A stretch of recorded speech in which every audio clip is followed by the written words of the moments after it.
Hello and welcome back to my channel. My name is Courtney and I'm a flower preservationist, educator, and business coach sharing all of my tips and tricks for building and growing your flower preservation business.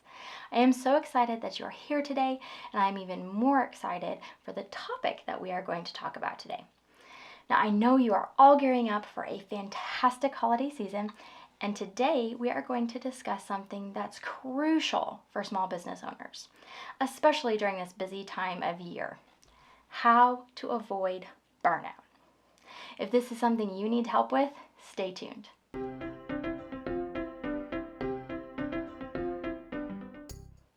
Running a small business can feel like juggling a dozen balls at once, especially during the holidays. And this time of year can be especially hard for different reasons and can cause severe stress and anxiety amongst small business owners.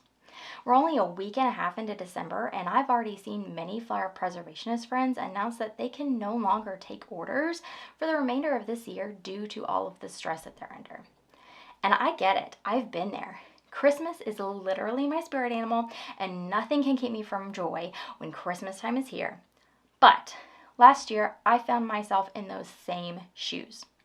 I was working nonstop, and it was draining my holiday cheermeisterness. And I can remember crying so many nights, just exhausted. And when it was over, I promised myself that I would never go through that again. So what am I doing differently this year? How am I still able to take on clients through the end of December when so many of my peers are closing their books? Let's talk about it. I'm going to share with you the 3 things that I have implemented this year to help me keep my sanity, continue to take on clients, and still enjoy the holidays. Are you ready? Step number 1, identify your top priorities. Ask yourself, what tasks are essential for the success of your business during this season? Once you've identified them, focus on those and don't worry about anything else. Here are some examples to help. Our top priority is our family. Always. Family always comes first for us. So our scheduling calendar, I blocked dates that involved family time. Whether it's a meal together or an outing to go see Christmas lights, of course the actual holidays themselves, all of those dates are blocked, and there will be no exceptions. Another priority is focusing on the clients who are already booked for this month, we will be taking in. So we're going to be making sure that we have everything ready for them. All of our supplies, have everything ready that they need for drop-off, everything that we need for deliveries, keeping silica gel ready, making space for shelves, having all of that stuff together. And another one of our priorities is going to be finishing the orders whose natural deadline is by Christmas. We are not rushing any full orders this year. We did agree to rush some small add-ons for a few clients, but they are aware that rushing their small pieces will extend the delivery time for their larger pieces. And there's a cap on how many we can actually rush. We are very honest with our clients up front about our timelines. And this actually leads into step number 2, which is managing client expectations. Your production timeline needs to be very, very clear with your clients from the beginning. And if you're not setting a timeline expectation with your clients already, you really need to do so. Last week, I started emailing clients whose natural deadlines are before Christmas so that they knew that their order would be ready on time, and I could avoid all of those "is my order going to be ready on time" emails.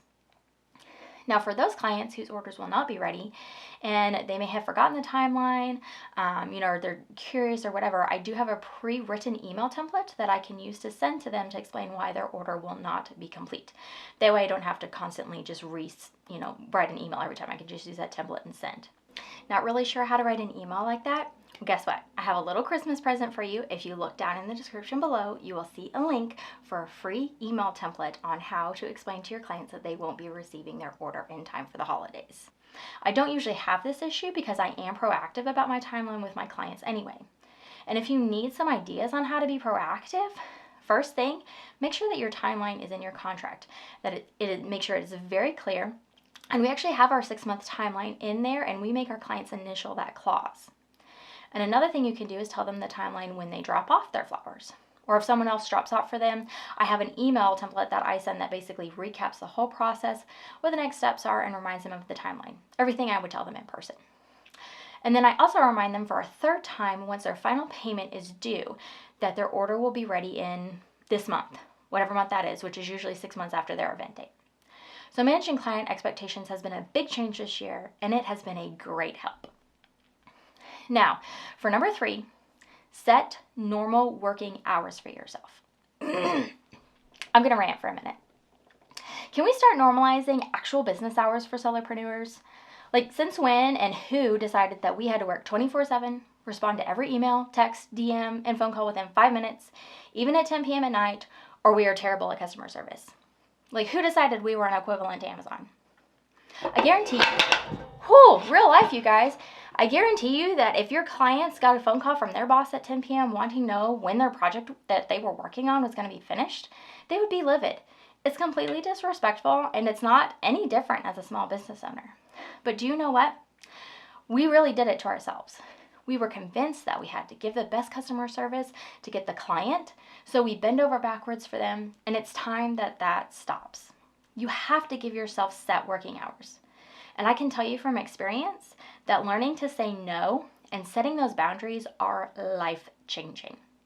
My working hours are 10 a.m. to 7 p.m. Monday through Friday, and 12 p.m. from 5 p.m. Saturday and Sunday. These are the times that clients can pick up or drop off their orders, and when I will respond and send emails. And because I work for myself, these times are also flexible, and that I can actually completely block a day if I want to spend time with my family, or if I want to go on a 3-day road trip, as long as I don't already have stuff booked, of course. Like, I can block my time. You know, you quit your 9 to 5 to make your own schedule, right? Have your own freedom. So why not do it? Give yourself the freedom and stop letting your clients dictate your schedule. I already know this one is going to be the hardest for you, because it was for me too, but it's honestly the most important. And I promise you will thank me later when you are actually enjoying your life. Now, before I end this, I want to give you an extra tip for managing next year. Extend your production timeline. In 2022, we had a 4-month production time. And this is pretty standard in our industry, and most orders can be finished within this time frame. However, I chose to extend that timeline to 6 months for 2023, and it has literally saved my sanity.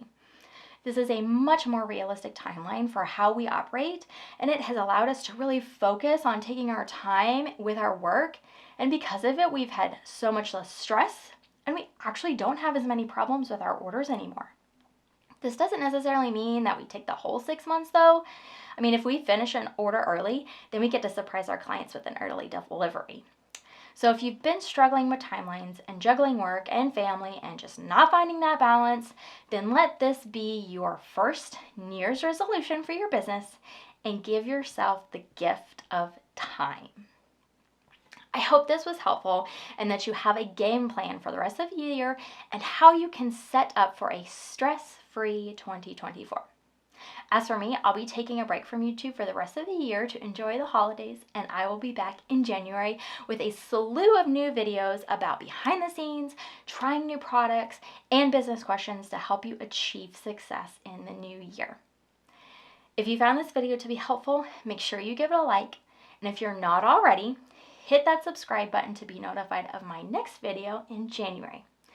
And as always, if you ever have any questions about what I've discussed today or want to learn something specific, let me know in the comments, and I can create a video just for you.